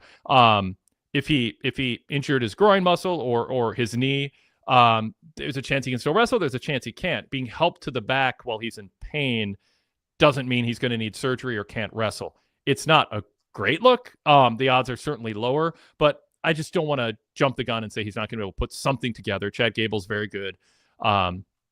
But for context, yes. I mean, he definitely got injured tonight on a kind of a fluky thing and needed help to the back. And it could be bad. I mean, it just nothing looked bad. I rewatched it 3 times. It didn't seem like anything too out of the ordinary happened. So to me, it feels more like a hamstring pull, which probably would prohibit him from wrestling unless he can ice it and kind of work his way through it. Or a groin muscle pull, but maybe he tweaked his knee or something. I thought he reached up kind of to his inner thigh, which would indicate more hamstring or groin muscle pull. And those aren't fun. And they can happen if you're not warmed up and you get your leg yanked on and you land on the ground. But it's also something he might be able to come back with. So we'll see. Maybe anyway. So anyway, we want to throw that out there. All right. So let's bring Dr. Doom onto the show, Jason, and see what he has to say. Dr. Doom, welcome. Good to always talk to a decades-long PWTorch subscriber. If you can mute your background noise, that'd be great. More hamstring, groin muscle pull. And those aren't fun. And you have something that warms up and you land on the ground. Dr. Doom, so you're on. Yeah. Anyway. So, I think he's listening on delay. I don't know what's going on. How does that work? If he rewound and doesn't know he's on, I don't know. He should see his face. Hey, Dr. Doom. Now he's getting into position. I'm the one in Australia. I should be on the lag, not someone in America. Hey, Dr. Doom, can you hear us? Sorry about that. So yeah, be sure your speakers aren't on because we'll hear that on a slight delay. Got it. Yeah, cool. Okay, go ahead. Yeah, what's on your mind? Yeah, you've done this Sorry about before. that. I apologize, man. Yeah, so I think I'm going sort of in line with the conversation that you guys were going to go on, because the first thing that I had, and I said it earlier in the chat, was that Seth Rollins to me is kind of annoying, but he's been very much less annoying in this triple threat match than I would have expected him to be. Sort of, you know, I don't know what you say, the thread between it, and you know, he's actually doing a good job of making this match seem, to me, it's the second most important match on the card. And a lot Both of that nights or Saturday. Work. Say it again. I'm sorry. Both nights or Saturday's card only. Oh, it's the second most important match overall. Okay. Yeah, that's a bold statement, but it's not crazy. Yeah, but it's different than just saying Saturday. Yes, sir. So yeah, I just wanted to I guess ask like how you guys think about the role that he's playing in that match. I mean, we haven't really brought up, I don't think, unless I missed something, the promo and the triple threat match. No, in fact, for it. So I want to sort of tee that up for you. Well, it's as if you, Jason from Australia, channeled you because he wanted to bring that up, and I said no. Let's hear from Dr. Doom first. So I appreciate that, man. It is serendipity here. So Jason, perfect window since this is what Dr. Doom wanted to talk about. What are your thoughts on the Seth thing? Because I think it's fascinating. Yeah, unfortunately for myself, I have channeled a lot of doom in my life, but in any event, Dr. Doom, mate, you summed it up perfectly, my man. You said that Seth has been less annoying, and I think, to be honest with you, over the past year, Seth Rollins' character, I've really enjoyed it because he has stayed true to his character and he hasn't deviated from it, and you can understand where he's coming from. And I thought his promo tonight, he's the one that talks about that the future of the industry, the soul of the industry is on the line here. Mm-hmm. It feels like that he's the one who feels like that this match holds the greatest amount of gravitas on who the victor is. And that makes me think that that something extraordinary is going to happen, that perhaps Seth's going to win this match because he's the one that feels most is on the line. If the future of the industry is at stake, what is he going to do in order to ensure that he's the victor? That's the big question for me. Yeah. I mean, Standard Deviation in the chat says Seth felt like the main character tomorrow's match rather than the story's appendix. Derek Mitchell says Punk, Rollins, and Reigns all think they're right from their perspectives, and will be interesting how it plays out since Rollins is the least popular among the three guys. And JC Scooby says Seth's still annoying with a laugh and wardrobe. This has been interesting because Seth is showing up every week, which can lead to you repeating yourself and being too familiar, too present. But it can also mean that you get the more you get to say more and define things in a way that the others aren't.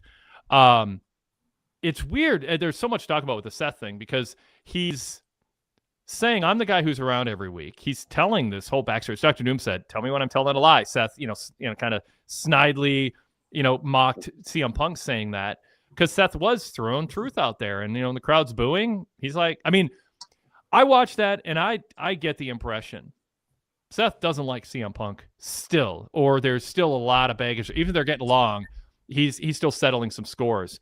And I'm not sympathetic to anyone who says Punk should have stuck around or wants to use it against him that he came back. But he also did come back for money.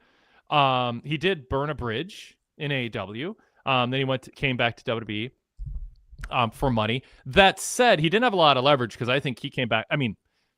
Seth said he came to WWE for the money.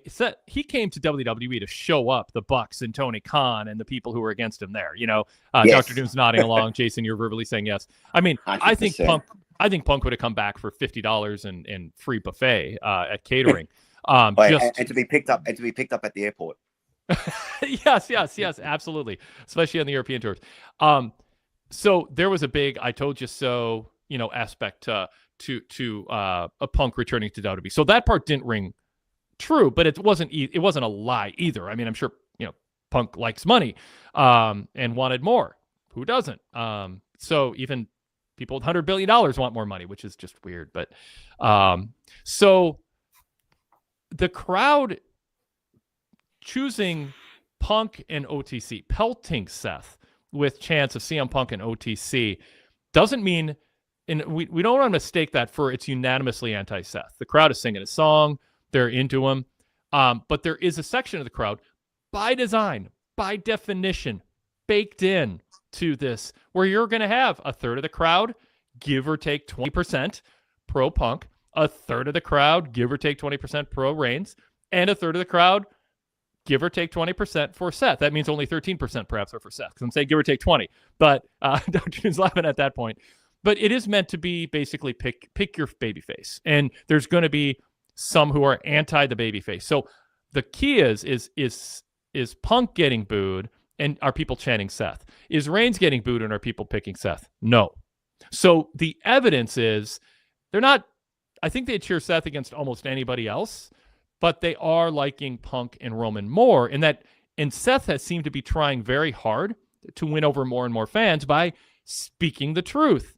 And it's not landing. And Jason, I want to know, why is Seth not getting more of the fans on his side when we've seen evidence historically they're willing to turn on Roman, and CM Punk is a controversial figure? There might be some young Bucks fans who are going to SmackDown and Raw. They could be booing him, but they're not. There aren't young Bucks chants or AW chants aimed at Punk. So why is Seth the only guy getting booed? And again, I'm holding out the possibility there's 13%, give or take, who are his fans also. Well, first of all, OTC, CM Punk, fans like chanting 3-syllable wrestlers' names, and also 2-syllable. It's just fun to say, but that's not the main point. The thing is, this is the way that I feel. Most fans probably deep down agree with Seth, but they have, quote unquote, forgiven Punk and Reigns for whatever Seth feels like they're doing wrong. So with CM Punk, fans have it in their minds. They're just happy that he's back. They recognize that he's an amazing talent. And they also know that what CM Punk was complaining about was legitimate things to complain about. So they understand why CM Punk left and why he came back, because they never wanted him to leave to begin with. And they get where Seth Rollins is coming from, but it still doesn't change the fact that deep down they love CM Punk and they understand why he left. As far as Roman Reigns is concerned, Reigns is getting the OTC chance because fans were so thrilled with his role as the original tribal chief. As the tribal chief, they know that Roman Reigns played his role so well and that he was so great as a heel, and that it ultimately led to big business, that despite what Seth is saying, we still appreciate Roman Reigns, the performer, and the entertainment that he has given us. So fans having the respect for what Punk and Reigns have done throughout their careers and the entertainment they've given them, they're willing to look past whatever Seth Rollins is saying. Even though they probably know that what Seth Rollins is saying true, they have forgiven that and they've moved on from that. Seth hasn't moved on. It makes his character more intriguing, and you want to listen to what he's saying and you get where he's coming from, but fans are not going to go with him because they've moved past that. And ultimately, I think most fans want Seth to move past that too, but his character won't allow it, which makes it more intriguing. So it's kind of an ironic thing there. And I want to say, and I'll throw it to Dr. Doom real quick. As far as this match goes, because this gets into what you're talking about, Jason, I am in favor of more one-on-one face-heel matches. I think that's I'll repeat this briefly. The boom period is because of the fans rallying behind Sami Zayn against the Bloodline in the Montreal. They're rallying behind Cody Rhodes in his journey. They're rallying behind Rhea Ripley opposite of Dom. And gonna give other examples with decreasing prominence. That is where you get the most passionate, consistent, satisfying crowd experiences, I would argue. That said, and I'm kind of anti-triple threat matches. This does sort of feel like we don't have enough heels and we have 3 faces. Let's tell the story here. There's background with all of them. I still think this is really intriguing, but I think the intriguing part isn't the build to the match and the stakes of the match. What's intriguing people is what's going to happen in the match. It's a stretch to say if Seth wins, he gets to determine the direction of the industry. He doesn't become GM. He doesn't become EVP. He doesn't get 50% stake in TKO. It's vague. It doesn't make sense. It's a swing to try to give the match some, symbolic meaning, but it's symbolic. But this match is number one in our Twitter poll about the best build. I think people are really interested in what the outcome is because, as the chat is saying, I think Seth's turning heel. I don't know what's going to happen. Like, there's all these theories about what's happening. So as clunky as this is and as inconvenient as it is, and as much as it's teaching the crowd in a way that can be dangerous to, say, a Cody Cena storyline that WWE wants to be all cheers Cody, all boo Cena, you're giving the fans so many opportunities. Just choose who they want to cheer for. Pick, it's like a pick your own there's a term for the story where you pick your own direction, where there's a fork in the road, and your own journey. Pick your own adventure or pick your own journey. Yeah. And so they're kind of conditioning fans to think, oh, we get to decide things. And if you overdo it, then you get sometimes bad results. So I have mixed feelings about this match, but I do have to say, I'm more intrigued with what happens here than anything else on this show. And that makes the match, in a way, very successful. But I do think it's dangerous to do this on a show where you have a 4-way IC title match with 2 heels, a face, and a tweener, and then you got the women's situation where it's kind of pick your own person to cheer or boo. They're doing that, and then the tag division is just a mess. What are the Street Profits? You're booing them 1 second, cheering them the next. So there's too much of that, and I think that takes a little bit away from this. So anyway, wanted to say that because I think that kind of played into, Jason, what you were saying. Dr. Doom, go ahead and jump in with anything. Oh yeah, no, and I agree with a lot of what he's saying. I think it's important to realize that, speaking the truth, especially in the wrestling genre, it doesn't really matter much to the crowd. We've seen that with McIntyre, with Seth Rollins. So that's not really what the crowd and the fans, the people who engage or absorb the product now, aren't actually concerned about the actual truth of the story. You talk about this a lot with the shades of gray. The more about how it's moving within the exact, contemporaneous time. So that's a weird thing that's changed in the last 20 years. But I wanted to ask about the Hall of Fame is on right now. Is that what's going on? I don't know if it's a red carpet special. Okay, yeah. So I don't know about that timing, but that'll change. But the last thing I wanted to ask you guys, because I know, is that so we've talked about, you guys have talked about a few matches. What is your wild card match? When I was talking to my friends, I said the 3 matches are the 2 title matches and then the triple threat. And they were like, oh, but there's lots of other matches which might be very intriguing to several people. So, and then to me, it's always Steiner. It's always Fatu. I saw the Steiner math thing today. It didn't actually meet Dr. Doom's standards. The probability he multiplied when he should have subtracted. But it was just one time, 75% chance. But no, but honestly, which match besides the ones that you guys talk about on the shows all the time that you have talked about, which match are you guys looking forward to this weekend? Besides, the top ones that I talked about. And with that, I will. I'm not gonna do the Kenny Omega, but I'll wish you guys a good night and take care. I appreciate. Thanks. Because I hate that catchphrase, but I also don't want to meander too long. It's corny. I appreciate you. It's very cringe. Yeah. Yeah, it's cringy. Yes. Take care. Have a good one. Thanks, Dr. Doom. Appreciate it. Okay, so this is not a cop-out answer. It is the truth. I am equally. Once you get past the triple threat with Roman, Punk, and Seth, I'm pretty closely intrigued with an abundance of other matches, like the finish to Jade and Naomi and how the crowd responds, especially after what we saw tonight. Yes. LA Knight Jake Fatu. That's on the neck. That's on the 3rd tier, but kind of tied in that 2nd tier. Tiffany and Charlotte. I want to see how the match goes. I don't know what they're going to do for the finish. I don't know how the crowd's going to respond. I don't know how the loser's going to respond to how it's booked. Gunther and Jey Uso.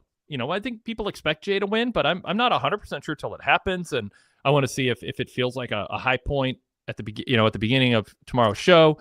That's hard to follow because the crowd's just so into it. I'm intrigued with the Intercontinental match, and do we see a breakup with Finn and Dom? Does Penta win the IC title? Do they keep it on Braun? Does Braun show signs of being a heel or a face? What comes out of that match to propel those characters forward? And the women's three-way, Belair and Ripley, I'm intrigued. Do they really pick a direction firmly, or is it just kind of murky and muddy afterwards? So all those are kind of in my second tier. The others are fine. AJ Logan, LA Knight, Jacob Fatu, War Raiders, New Day, Drew and Damian. That's probably my third tier. Not that I won't enjoy them. I just don't.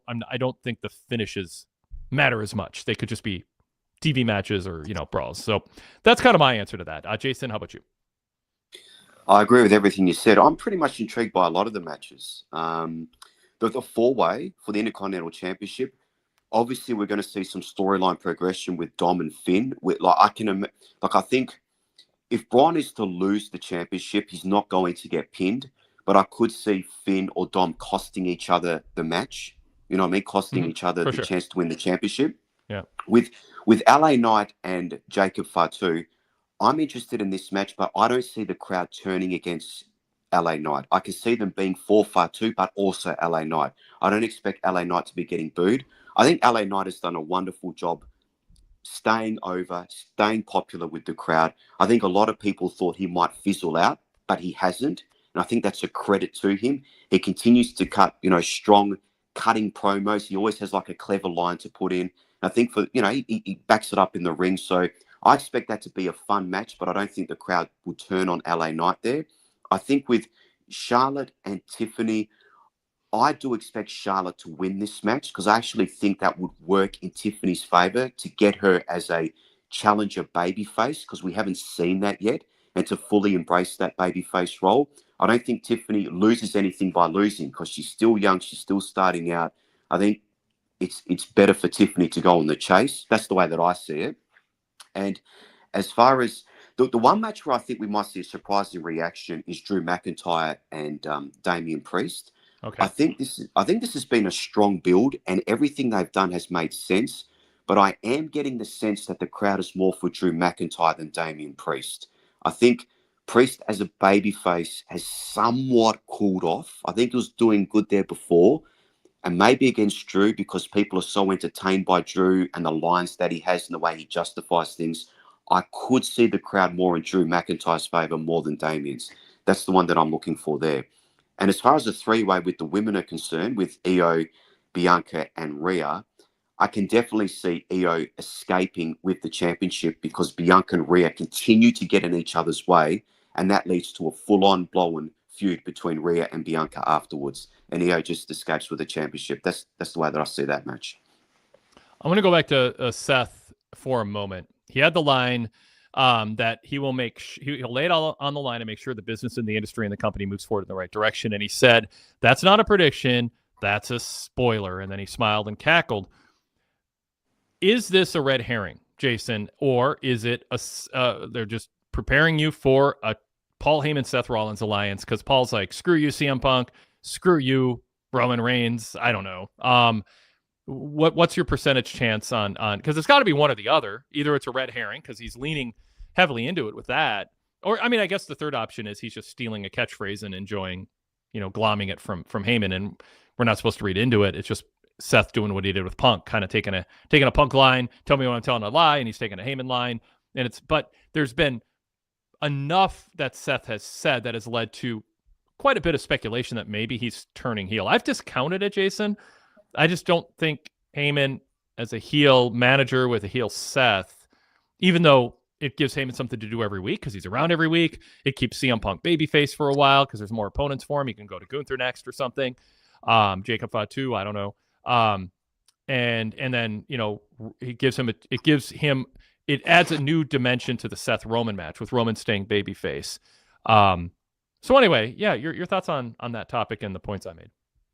Yeah, it could go either way. I don't know. There's something about Seth saying to Heyman that you're not a man of principle, something to this effect. You're not a man of principle, and I know you're not going to, I don't expect you to honor the favor that you now owe me because I didn't stomp you out. There's something about him saying that to Heyman that makes me think that Heyman, in his own way, he's going to show he's a man of principle by honoring the favor that he owes Seth. Like he threw that line out there. But then I think, for Seth to turn heel, but he is already a heel against Roman and CM Punk. It's not like, because he dislikes them. So whatever he does to CM Punk and Roman, it makes sense for his character to do, and he's been a babyface while doing it already. So how do you really turn heel in this match? And Paul Heyman he's so respected by the crowd, and the crowd love him. What is the dastardly thing that he could do? And would the crowd accept that? Like, does the crowd want to boo Paul Heyman again? This is the intriguing thing. So we That'd be might not tough. see. He'd Yeah, have to we really might go not- hard after Punk. Exactly. So Yeah. we might not see a quote-unquote heel turn here. We might see Heyman align with Seth, because what Seth has said to him about Punk and Roman not caring enough for him. Could we see a part in the match where Seth sets Heyman up, where he's going to inflict some damage on Heyman, and Punk or Roman and sacrifice themselves to save Heyman in a certain way, and then Heyman finds out who is for him? Like, I don't know. There's so many different scenarios you can play out here. There's certainly what Seth said could be a red herring about, that's not a prediction. He's a spoiler. He's just trying to play mind games. Yeah. This is one of these scenarios, Wade, where I'm just waiting to see what plays out. But I'm very intrigued in the finish, because it is the last match. We know something big is going to happen. Something big is going to happen in this match. Yeah. And what it is, I don't know. All right, let's go to an email from Alan from Cambridge, Ontario. I was so fired up for the build to Mania after Cena turned heel and seemingly joined forces with The Rock. I was expecting to see the two of them at least a couple times together, and I don't know what the point of it was if Rock wasn't going to show up for any appearance leading to Mania. Also, I can appreciate Cody's appeal to the masses, but I can't stand him. And to me, I've always hated the Cena can't wrestle stuff. Within the context of the show, he's a 16-time world champion, so he's technically the greatest WWE capital S superstar ever. And small s, actually. Cody saying Cena can't wrestle is basically trying to appeal to a certain internet fan base by saying Cena doesn't have 5-star matches. Well, neither do you, Cody. Thanks for the great podcast, Wade. Alan from Cambridge, Ontario. I'm not a huge fan of the can't wrestle thing. I'm not a huge fan of much meta stuff. And Alan has a great point. And I do think that the structure that holds everything in place that makes pro wrestling work is an adherence to kayfabe from opening to closing credits. I mean, I wouldn't stray from that almost ever. I think you should go through like two panels of traditionalists who give you like a Supreme Court and a district court with a majority or supermajority saying, yeah, it's okay to say that. Like, I think you should really bounce it off people before you do that. Because, the fact that, internet fans like, oh, you can't wrestle, you have a small move set, you're clunky in the ring. Yeah, in the end, he won matches, he won titles, and it doesn't fit a logical narrative structure to say that. And that's been Cody's go-to line, and it's gotten a crowd reaction. Ooh, he said that, but I don't think it's the right kind of crowd reaction that you want. Jason, your thoughts? Well, I'm not a big fan of the you can't. I've always hated it when fans chant "you can't wrestle" to someone.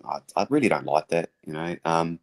Yeah, I thought of all the comebacks for Cody to use, that's probably the flattest. There's other ones he could use, but I get why he's saying that. It's his way to try and come back at the cutting things that Cena's had to say. So maybe he felt like he had to say that. But then, hey, to be honest with you, Cena's come back.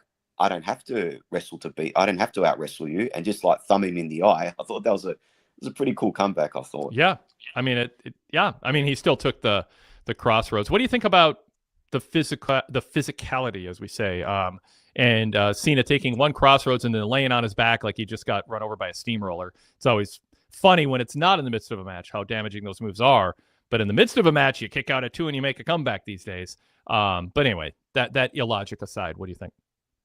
Well, you know what? That's actually one of my pet peeves in all of wrestling, because I can't put past that illogic. How many times do we see segments end where somebody takes one move and they're laying on the floor like that? But we saw it with Io. She did a dive to the floor. She took everyone out. And for an extended period of time, Bianca and Rhea just laid there because we needed to get Io to her thing where she's pointing to herself and then pointing at the WrestleMania sign. That went on for too long. So many times we see a segment will end where a wrestler will hit one move and it will lay the other wrestlers out forever. But in matches, it doesn't seem to affect them. It is an illogical thing, but we sort of just have to move past it because they have to get the point across about the segment. Yeah. And someone has to be standing. Yeah, I know. I'd like a little bit more, but to justify that, or Cena roll out of the ring and scurry to the back or something. Yeah. All right, Josh L says, I know you're not. Well, let's see. I'll skip that part. Am I the only one who strongly foresees Cena versus Cody being, all caps, exactly like Rock versus Hogan? Better late than never, heel turn or not. It only seems logical and fitting for the crowd to finally show respect to Cena after all these years and to go against what WWE's telling them to do and boost Cody out of the building and cheer for Cena, regardless of what the angle his character is running. I sincerely believe this is exactly what's going to happen, and it will start before the bell even rings, just like Rock Hogan. Thought I'd run it by you. He sent that 2 days ago. Tonight, we got, an indication that could happen, but we also saw the crowd turn back in Cody's favor. So just throwing that out there as another person who even going into tonight was thinking that could happen, Jason. Well, it could, because Cody's not going to have an opportunity to fire back on the mic. He's only going to be able to fire back with wrestling moves, and that's probably not going to win the crowd over. So it could very well happen. Yeah, it could very well happen. I mean, Cena could just lay a brutal beat down on Cody during the match, probably make Cody bleed. I can see that happening, and the fans might be all for it because they want to see John Cena as a vicious heel because they've always wanted to see that. Yeah, that's why. Yeah. Yep. All right. Another email from Andrew in Ajax, Ontario. I just want to say how amazing the presentation of WWE is on Netflix. And he's an international viewer, so Canada sees SmackDown on Netflix. It brought me back. Everything feels big league. There's limited filler. It's just an amazing product. I'll probably be asleep by the time the after show starts. But man, through my eyes of my 10-year-old son, WWE's making baby faces real and making heels. He loves Cody and he hates Cena now, and it used to be the opposite. The production values, Jason, are amazing. We are in an era of production values, and I don't know if it's that different on Netflix compared to USA Network, because it's to us in the United States, it's still on USA Network, but there's a power that WWE has that they're not taking advantage of, because during this boom period, the production values, the full arenas, this red carpet, they've got all the media lined up, just hoping to get a little on-camera interview with these superstars in the Hall of Fame in the background. Nick Khan's chatting with, stand next to Paul Levesque and Stephanie McMahon, chatting with people.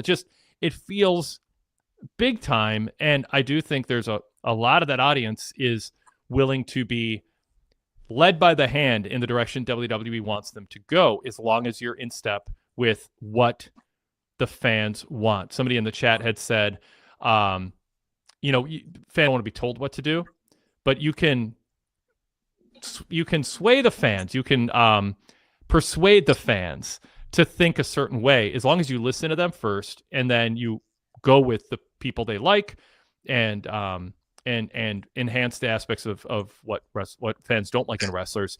You can definitely lead the way and make that work. And the success they're having now, it feels like, well, this company's super successful, and you want the stories and the characters to match up with a direction that fans can embrace, and then I think they will. Again, I go back to the Sammy in Montreal. Jey Uso as the underdog. People will get behind it. Doesn't mean Sammy and Jey are 10-year top guys, but you can tell those stories, and fans will get behind it if you tell the right story. Jason. Oh, 100%. And like the court, well, Wade, obviously I'm an international viewer, so I get NXT, SmackDown, and Raw on Netflix. And it does feel like, to be honest, it does feel big time. Seeing WWE, like all the 3 shows appear on Netflix like that, and it's very easy to watch. And we do take for granted, I guess, because we've watched it for such a long time, the production values of WWE, but it really is top notch. The way they do the graphics, the way they make everything seem important, it's a credit to them, and it just seems to be getting better and better and better. So it really is top notch. One thing I wanted to talk about, Wade, and I really wanted to touch on this, was the comments that Triple H made during the week about everyone just stop being a critic and just being a fan. What about it? Okay, yeah. So what I think Triple H needs to understand is that for a vast majority of people who watch WWE, and I think long-time committed fans, is that WWE is not just a TV program. It's more like a sports team. And I feel that way. I feel like WWE is another sports team that I follow. And when you are passionate and loyal to a sports team, it also means you're critical. Like, you can't separate the two. And I get that he might get annoyed at people who are just overly critical or who are critical about a storyline that happens. You know, they might be telling a 10-week storyline and fans are already crapping on it 2 weeks in. Or they're complaining about this person losing and this person not winning. But that's just fans being, you know, they're forming quick opinions. They're playing the armchair quarterback role. But when you are passionate about a sports team, that's what you do with your sports team. We're quick to say, oh, they're crap. I'm never going to watch them again when they lose. But then we're back there the next week. So you can't separate the two. And if Triple H understood that the vast majority of fans who might be critical of the product, they're the ones that are the most passionate. They're the ones that are most probably loyal. And they're the ones that care. And if you remove that care, you're going to remove the criticism as well. So you can't have one without the other. Yeah. So it would behoove him to not make a comment like that and understand the psychology that the fans, that a vast majority of fans who are passionate and are critical, they see WWE like a sports team. You would never, ever hear a president or an owner of a sports team say, look, can't you just go and watch our team and not complain? Like, can't you just cheer everything we do? It's not going to happen that way. And I hope he understands that. Very well put. A couple chat comments, and then I got something to say. Dan says Triple H didn't have to bring that up. It's almost like the comments got to him. JC Scooby says Triple H shows he's thin-skinned. And so I agree with that. And the idea that just watch the product and enjoy what we feed you and don't be critical is just nobody should ever say that who's in a position of power. My God. I mean, I just shake my head at that. Like, I understand the frustration. You just you think you're putting out a good product. You want people to sit back and enjoy it and not be preoccupied with picking it apart. I get that. There's no way to win by saying it, because you come across as if you are infallible and you want people's money, but you don't want them being discerning customers. There's no business where you as a customer don't have the right to express discontent or dissatisfaction with the product. If you get cold French fries, you bring them back to the counter and go, I want hot French fries. You're the customer. You're not being rude by doing that. If you buy a car and it doesn't do what it's supposed to, you bring it back to the dealership and you leave a bad review. On and on. If you hire a lawn care service and they don't do a good job, you're not just a fan of the lawn care, you're a customer and you expect them to deliver what they're doing. So, think of the reaction to Star Wars episodes, like the follow-up to the first one that came out. Of course people are going to be critical of that. It was crap in so many different ways. Paul Levesque is just judge yourself. Get off social media, or grow thick skin and understand that there's going to be people who are randos who don't know what they're talking about, and you can easily just brush off their criticism. Who cares? There's going to be people who don't know what they're talking about, or you respectfully disagree with them and they're smart, but you're going for something different. It's just and then other people are going to make good points that should make you go, yeah, maybe that is a good point. I wish I had thought of that. And then other times you're like, I get why they would think that, but we can't do it because of X, Y, and Z. This person asked for time off. We can't do the story you want. So to me, Levesque has all the knowledge he needs to know what criticism is valid and which isn't. And then the stuff that's valid, don't be thin-skinned about it. Also, if you think everybody is watching being a critic, you are too immersed in social media, because most people are not. Most people are just watching it and they're either enjoying it and watching it, or they're not enjoying it and they're not watching it. It's such a small slice of the audience, even with what you said, Jason, who are watching it and hate watching it. Like, the people who are being critical of it are like the sports teams. The number one fans that you have who want to steer you in a better direction. So it's just terrible. I just think it's a terribly counterproductive to say. Well, I mean, exactly. But it's like, whatever you're most passionate about in life, you tend to be the most critical. Like, how many wrestlers have we heard say that they've never wrestled a perfect match? Like, there's always something that they pick on within themselves. So they're critical of themselves and what they do because they're passionate about it and they care. And like you said, Wade, there are going to be fans out there who are just going to make stupid comments and be critical for the sake of it. But you have to push them to a side. If you're getting constructive criticism, and you might not even feel it's valid because the fans aren't understanding what's happening backstage or where the story is going, just let it go and be happy that they care. Because if they care and they're passionate about it, they're going to be critical. It's very rare you're going to have everyone just love everything you do. But I'd rather take the care and the criticism and the passion than people who don't care and have no passion and are not critical, because then they're not watching. He's just got to learn to accept it comes with the territory and just move on with it. So I hope he understands that. And I do believe that for most fans, Wade, and I, to be honest with you, I do prefer the term committed, because I believe there's three sets of fans. I believe there's the committed fan, the casual fan. There's the committed fan, the casual fan, and the curious fan. The curious fan sampling, they might first time watching it in a while. You've got the casual, they'll duck in and out. And then you've got the committed fan. So you, Wade, you're committed, but not because you're a hard. Yeah, well, you should, because you're committed due to your job, but you love wrestling. I feel like calling you a hardcore fan is kind of degrading to you in your profession, but also to me, because a hardcore fan is just some nut that agrees with everything. That's not true. There are committed fans for whatever reason. They're committed to watching the show, just like they're committed to following their sports team. So if he sees it that way, he'll understand why there are critics. And like you said, you just got to have thicker skin.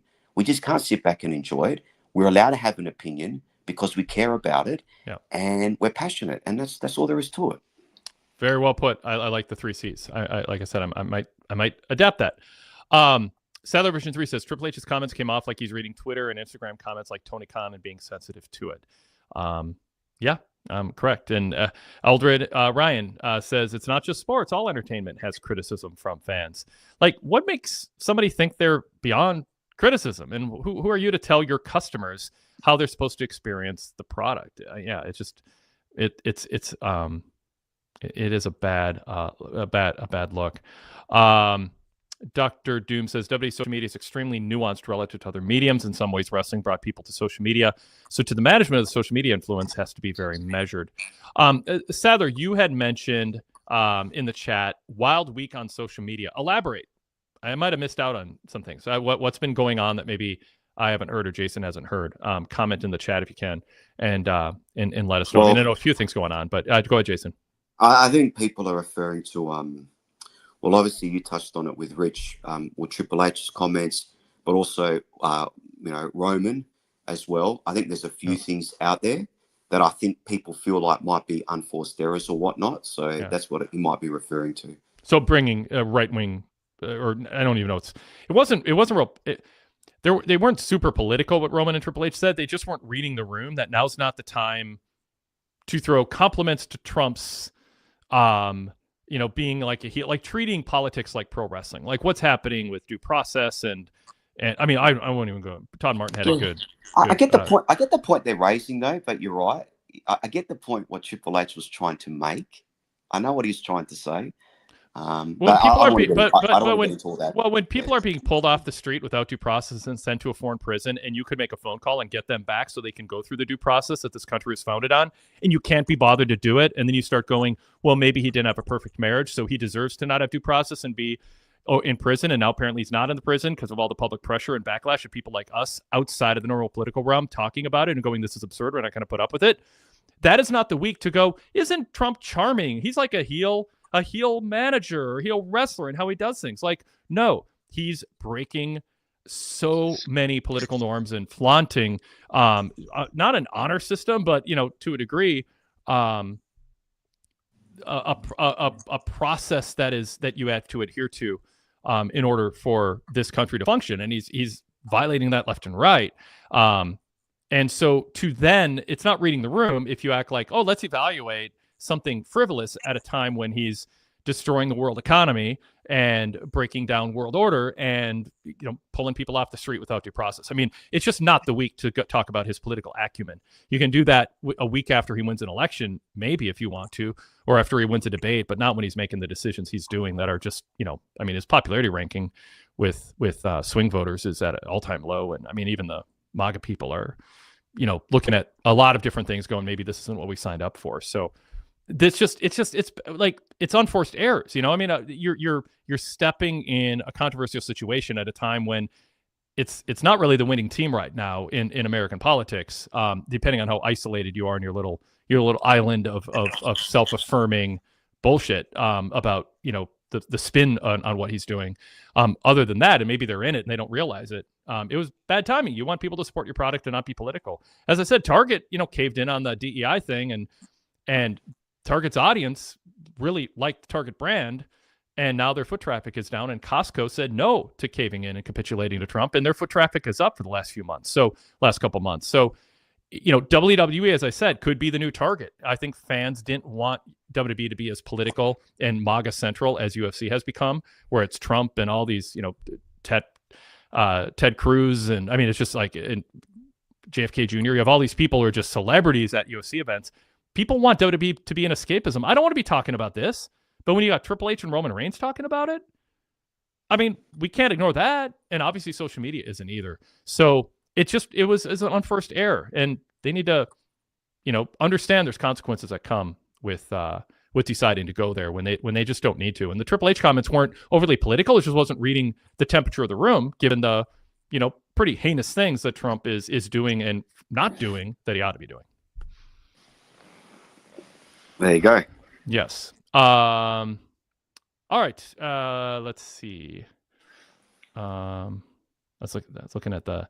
Yeah, so here's what Brock said. They should have no politics policy unless they want it to be known they kiss the ring.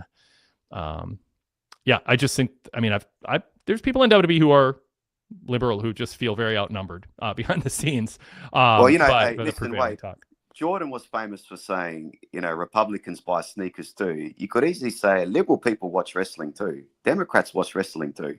Yeah, and really what's going on with Trump isn't Republican or Democrat. It's about following orders of the Supreme Court, not pulling people off the street without due process because they're the wrong color, and making flippant judgments about who they are and sending them to a foreign prison. I mean, we can't sit quietly and go, that's okay. That is not okay, and it is not about tax policy.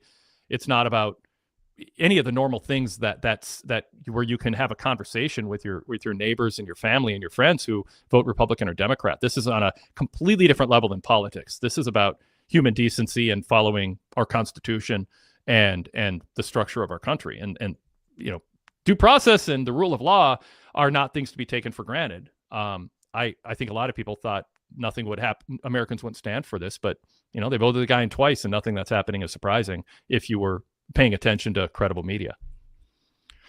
So yeah, Republicans and Democrats buy sneakers, but come on, this is not politics. This is acknowledge that we have an autocrat. I mean, we're basically in a borderline autocracy right now. And we're living through it, and it's I'm losing sleep over it, and I'm trying to go about my job, but I'm not going to sit here and pretend that this is politics as usual. This is testing the boundaries of whether we're going to have a Democratic Republican in elections and free and fair elections and a normal structure to how we do things. And right now, those barriers are being tested. So anyway, and as Standard Deviation said, it's just about not being a total moron. And Jake C says 100% Wade, thank you for saying this. And that doesn't even get into the whole Saudi Arabia thing as JC Scooby brings up. So just they should avoid the topic if they don't if they're going to read the room as badly as both of them did.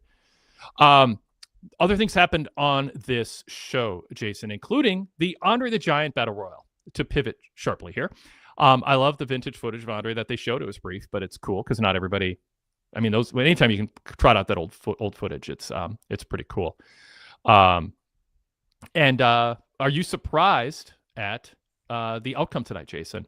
I didn't have Carmelo Hayes as a for sure winner. I wouldn't have ruled him out either, and I'm intrigued with how Miz reacts to him saving Carmelo in the match from losing, and then he got eliminated right afterwards. I think that's going to play into that. I'm sure, of course, it's going to play into the dynamic between the two of them.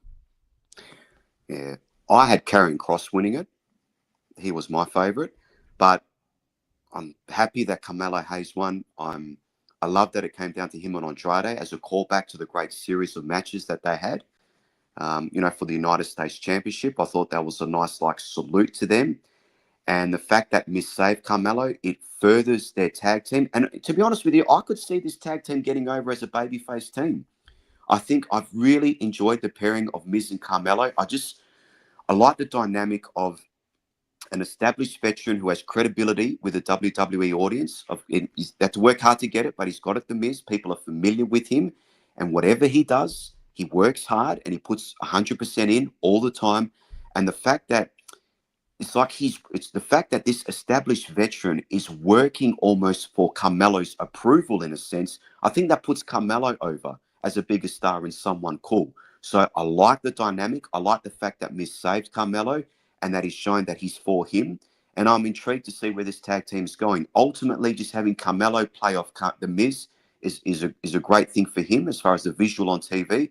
And him winning the Andre the Giant Memorial Battle Royal, it gives further validation as to why he was the number one pick. So I think it was a great choice to win the Battle Royal. Also, quick comments from you on the Randy Orton promo. We have a mystery opponent for him this weekend. Do you like how they handle this? I think they're doing the best of the situation. I don't know who the mystery opponent is. I mean, with that vignette that we're seeing, Wade, are we to assume that that's Aleister Black who's going to debut on the 25th? I don't. It could be Rusev, Aleister Black. It could be who else crossed my mind? I mean, there's a lot of avenues they could go with this, but it kind of talking about the vignette, Wade. So I'm people sorry. are saying it could be Aleister Black. I don't see Aleister Black coming out to challenge Randy Orton. I mean, it could be. If you do Rusev, though, people are going to be chanting for Rusev over Orton, right? Because they're just going to be happy that he's back. I would like to see Nick Aldis. I think that would be great. I can't think of anyone else. It's short. To see Nick in the. Yeah. It's unless Aldis just keeps himself in really good wrestling shape, it's really short notice to put him in there. Yeah. So no, I mean, as Joe Tessitore said, people are going to be speculating about this until the person is revealed. We also had just too many non-finishes. You know, like the DQ and the LA Knight Solo Sikoa match and the tag team match ending in a no contest and a brawl. You know, just in general, there's just too much of that. Yeah, it's like they repeat finishes and they repeat certain things like that, don't they? Yeah. Okay, final thing, because I got to wrap up in a minute here, Jason. Your quick thoughts on what we saw with Bianca getting booed and Rhea Ripley getting cheered, and then Naomi and Jade coming out in about a minute. Give me your thoughts on that. I want to spend more time on it, but we got diverted. Well, I like the fact. Look, I like the fact that Naomi came out to talk to Bianca about not returning. I like the fact that they're sort of tying up that loose end. And Bianca getting booed, again, I think there's a portion of the crowd who are not booing Bianca because they dislike Bianca, but they actually want to see Bianca in a different role. They actually want to see her heel. I think that's where that's coming from. And I think we might see this. I think Rhea interjecting herself in this match, which she acknowledged. And if we see Bianca turn heel out of this because she feels like she's been mistreated by the fans and embracing Rhea for not deserving this match, if it ends up Bianca being heel, I'm all for it. Are you surprised that the crowd has stuck with Rhea the way that they have, given how kind of childish and petulant she has acted? And Bianca, I thought in her promo, well, it's very fair to say, hey, that's a heel promo. She also was like, oh, this brought out the worst in me, but I'm ready to show people. She kind of went into her old babyface cliches too, and yet it seemed the crowd was very ready to just boo her. And I think it's premature in the way they're telling the story. I think they weren't expecting the crowd to choose to side against Bianca the way that they were. Spencer said the crowd was so disrespectful to Bianca for no reason. I hope Naomi helps her win and she just turns heel. Yeah, I'd have nothing against that. I'm not surprised that the crowd have continued to cheer Rhea, even though she hasn't been deserving of this spot storyline wise. No, I'm not surprised. She's just a big star. She's very, very popular. She's very popular with females. It doesn't surprise me.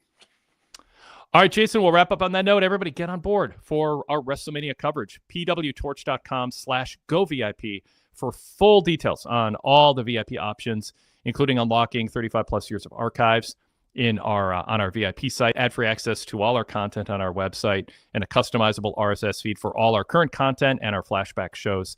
Or you can get a 7-day free trial of just our podcast lineup. Just search PWTorch VIP in Patreon or Spotify to get that free trial. Jason, thank you so much for spending so much time with us here as our fill-in co-host. You're welcome. Thank you, Wade. Thank you to all the callers and all the people in the chat. And we'll be by. Brandon Leclerc will be right here on the post show after night 1 and night 2 of WrestleMania on YouTube. And then I'll be hosting the VIP roundtables with Todd Martin and Rich Fan for VIP members on the VIP feed.